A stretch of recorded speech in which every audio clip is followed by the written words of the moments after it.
안녕하세요. 세무법인 넥스트 조남철 세무사. 문예인 세무사입니다. 세무사 안녕하세요. 안녕하세요. 오늘 시간에는 어떤 내용으로 저희가 좀 시청자분들께 도움을 드릴 예정일까요? 네, 오늘 시간에는 가업 상속 공제의 모든 것에 대해서 알아보려고 합니다. 저희 상담하는 고객분들 중에 가업 상속 공제 제도를 좀 검토 요청하시는 분들이 있지 않습니까? 그런 분들이 이제 처음에는 가업 상속 공제 제도가 생소하실 수 있어서 개념과 요건 그리고 이제 사후 관리까지 오늘 좀 하나하나씩 검토를 해보려고 합니다. 예, 맞습니다. 최근 연초 들어서 1월달, 2월달, 겨울 지나고 봄 되는 과정에서 좀 돌아가시는 분들이 많이 발생이 되고, 네. 그 중에서는 또 기업을 운영하시다가 돌아가시는 법인 대표님, 개인 대표님 계시다 보니까 그런 분들을 저희가 최근 계속 상담을 해드리고 컨설팅을 해드리는 과정에서 가업상속 공제에 대해서 정확한 개념과 그 다음에 주식증여 특례하고 좀 혼동되어서 말씀하시는 경우들이 많이 봐서요. 저희가 가업상속 공제에 대한 기초 개념과 어떤 그 한도, 혜택, 그 다음에 요건 등에 대해서 설명드리는 시간을 갖도록 하겠습니다. 네. 가업상속공제라는 거는 중소기업을 10년 이상 운영한 대표님께서 돌아가시는 경우에 이 상속인, 그러니까 보통 자녀들이 되겠죠. 자녀들이 승계 받는 경우에 운영 기간에 따라서 300억에서 최대 600억까지 공제를 해주는 제도인데요. 보통 10년 이상에서 20년 미만 회사를 운영하셨다라고 하면 공제 한도가 300억, 그 다음에 20년 이상 30년 미만이다라고 하게 되면 400억 공제, 그 다음에 30년 이상 운영하시게 되면은 600억 공제를 해주고 있습니다. 그 다음에 이 기간에 있어서 많이들 좀 착각하시는 게 회사를 우리가 설립 등기, 창업한 지 20년 됐다라고 해서 무조건 400억을 해주는 게 아니라 한 업종을 저희가 지금 많이 완화돼서 대분류 내에서 동일한 매출이 10년 이상 발생이 돼야 되는 거거든요. 작년에 이제 컨설팅 해드렸던 분 중에서는 이 과거 회사는 20년이 운영됐지만은 8년은 제조업을 매출이 컸다가 그 다음에 한 중간에 한 5년 정도는 도소매 매출이 컸다가 그 이후에 또 한 7년 정도는 제조 매출이 다시 큰 경우가 있었는데 연속해서 10년 이상, 20년 이상을 판단하다 보니까 방금 말씀하신 케이스에 있어 갖고는 10년 이상 한 적이 없지 않습니까? 그래서 공제를 못 받은 케이스가 있었던 것 같습니다. 네. 공제 혜택이 되게 큰 만큼 요건이 굉장히 까다로울 것 같은데요. 피상속인 요건부터 먼저 알아보도록 하겠습니다. 피상속인 요건은 어떤 것들이 있을까요? 네, 피상속인 요건에는 주식 보유 요건과 대표이사 재직 요건이 있습니다. 우선 주식 보유 요건은 최대 주주 등이 지분의 40% 이상을 가지고 10년 이상 보유를 하셔야 됩니다. 여기서 최대 주주란 한 명을 얘기하는 게 아니라 저희가 세법상 특수관계자, 친인척 등에 모두 포함한 범위를 얘기하고요. 다만 상장사 같은 경우는 20% 기준으로 조금 완화가 되어 있습니다. 그리고 두 번째 이제 대표이사 재직 요건인데요. 다음 요건 중에서 세 가지 중에 한 가지 요건을 충족을 하셔야 되는데 첫 번째는 가업 영위 기간 중에서 50% 이상을 재직하거나 또는 10년 이상의 기간을 대표이사로 재직을 해야 됩니다. 그리고 마지막 세 번째는 상속 개시일부터 소급해서 10년 중 5년 이상을 대표이사로 재직한 경우이어야만 대표이사 재직 요건을 충족한 것으로 보기 때문에 방금 말씀드린 세 가지 중 하나의 요건이 충족이 되어야 될 것 같습니다. 네. 그럼 상속인 요건은 어떤 것이 있을까요? 네, 상속인은 돌아가신 분을 피상속인, 그 다음에 자녀들이 되겠죠. 보통 자녀들이 상속인이라고 하는데요. 나이 요건과 근무 요건이 있습니다. 나이 요건은 상속 개시일 현재 만 18세 이상이어야 되고요. 근무 요건 같은 경우는 상속 개시일 전 2년 이상 가업에 종사를 하고 있어야 됩니다. 돌아가시기 전에 근무를 2년 이상 하고 있어야 된다는 얘기죠. 다만 예외적으로 피상속인이 65세 이전에 사망하시는 경우에는 방금 말씀드렸던 2년 근무 요건은 없습니다. 그리고 근무 요건의 두 번째, 신고 기한까지 임원에 취임을 해야 되고 그 다음에 신고 기한부터 2년 이내에 대표이사에 취임해야 된다라는 요건이 있습니다. 그리고 많이들 좀 착각하시는 게 예전에는 가업상속 공제가 단독 한 명만 됐었는데 이게 공동상속도 현행 규정으로는 가능하기 때문에 자녀들이 뭐 2명, 3명인 경우에 공동상속도 가능은 합니다.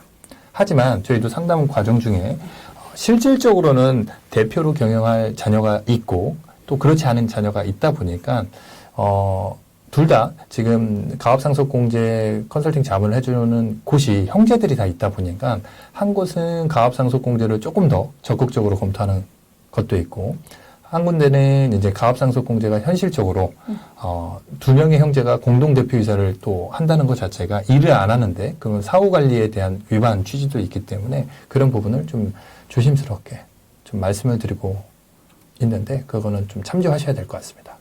네. 가업상속 공제를 받기 위한 이 가업에 대한 중소기업 요건이 있지 않습니까? 네. 이 부분에 대해서 조금 설명 부탁드려도 될까요? 네, 먼저 첫 번째는 업종 요건이 있습니다. 상증세법 시행령 별표에 따른 업종을 주된 사업으로 영위해야 하는데요. 보통 소비성 서비스업에 해당하지 않으면 이 요건에 대부분 충족하는 거로 볼 수 있습니다. 말씀하신 대로 소비성 서비스업이 뭐 모텔, 호텔, 그 다음에 어떤 그 술집 같은 데가 네. 안 되고요. 그 다음에 임대업도 당연히 안 될 거고요. 네. 다만 저희가 2년 전부터 지금 자문해주고 있는 업체 중에서는 스포츠 시설업에 대해서도 많은 경우에 이 공제가 또 안 되다 보니까 해당 업종을 좀 유의를 하셔야 될 것 같습니다. 그 다음에 두 번째 가업 요건 어떤 게 있을까요?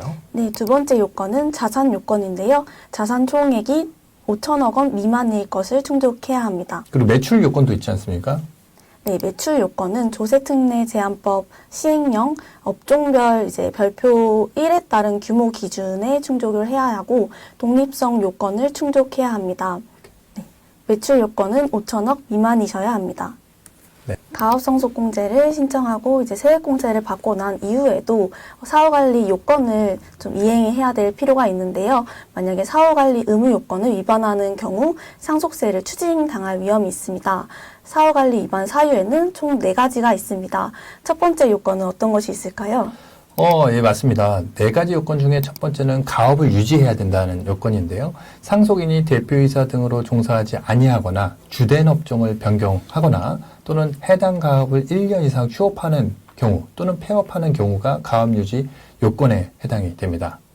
네, 두 번째는 자산 유지 요건이 있는데요. 한번 설명해 주시겠어요? 자산 유지 요건은 해당 가업용 자산의 40% 이상을 처분한 경우에 자산 유지를 하지 못했다 해서 추징을 할 수가 있는데요. 저희가 예전에 검토했던 건 중에서 관광호텔이 있었습니다. 관광호텔이 이태원에 있었던 관광호텔인데 이게 가업 상속 공제를 받아야 되는 상황이었는데 그 건물을 처분한 상황이었습니다. 저희 상담을 요청하셨을 때는. 그런데 어떤 거를 문의하셨냐면은 호텔을 팔았으나 다른 호텔을 다시 사면 어떻겠냐. 사면은 공제 혜택을 받을 수 있냐를 물어보셨거든요. 그때 이제 금액이 뭐 구체적으로 설명드리기 못하지만은 굉장히 금액이 컸고요. 예를 들어 1,000억이라고 하게 되면은 1,000억짜리 내가 건물을 사면 되냐. 또는 1,000억짜리 팔게 되면 법인세 20% 내게 되면 800억 남지 않습니까? 그럼 800억원어치 사면 되느냐를 물어보셨거든요. 다만 현행 규정상으로는 대체 취득이라고 해갖고 만약에 1,000억에 팔았다고 하게 되면 세금하고는 별개로 1,000억짜리 물건을 사면 대체 취득으로 인정해 주겠으나 그 500억을 사거나 400억을 산다고 하게 되면은 이거는 사후 관리를 지키지 않았다라고 봐서 추징이 될 수 있습니다. 세 번째는 지분 유지 요건인데요. 지분 유지 요건은 어떤 것일까요? 지분 유지 요건은 상속인이 주식을 받고 이거를 증여하거나 매각하거나 또는 유상증자 시 상속인이 실권해서 지분율이 감소하는 등의 경우가 발생된다고 그러면 지분이 어쨌든 희석되거나 줄어든다고 하게 되면은 이거를 지분 유지 위반 조건으로 해서 추징이 될 수 있습니다. 네. 고용 유지 요건은 어떤 것이 있을까요? 고용유지 요건이 가장 걱정돼서 많이 신청들 못 하시는데요. 다만 해당 규정은 2023년도부터 5년간 사후관리로 변경이 돼서 2019년도까지는 10년간 사후관리를 받았고요. 2020년도부터 22년도까지는 7년간 사후관리, 2023년도부터는 5년간 사후관리를 받았다 보니까 5년간 정규직 근로자의 수가 전체 어떤 평균 가업상속공제일이 속하는 사업년도 직전 2개년도 정규직 인원수 평균의 90%에 미달하는 경우에 추징이 됩니다. 여기서 두 가지가 중요한 개념인데 인원수, 정규직 근로자 수는 어떻게 카운팅하냐? 그러면 올해 지금 예를 들어서 5월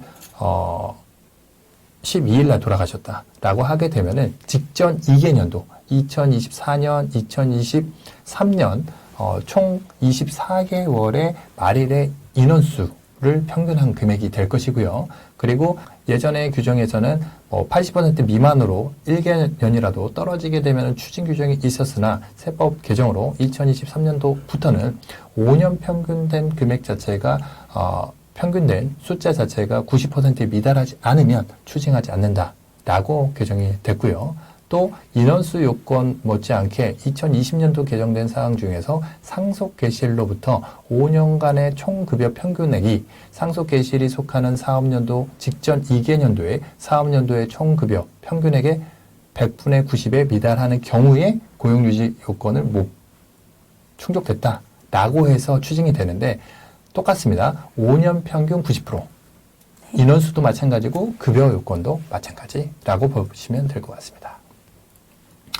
자, 사무사님, 저희가 가업상속공제를 요즘 컨설팅을 해드리는 과정에서 아주 기초적인 개념에서 가업상속공제, 상속은 돌아가시고 나서 신청할 수 있는 제도고 주식징역, 특례는 징역이기 때문에 돌아가시기 전에 신청할 수 있는 제도인데 두 개념을 상속과 징역, 특례에 대한 개념을 잘 이해 못하시는 부분에 대해서도 정확하게 말씀을 드렸고 그리고 피상속인의 요건, 주식 보유 요건, 대표이사 재직 요건에 대해서도 말씀을 드렸고요.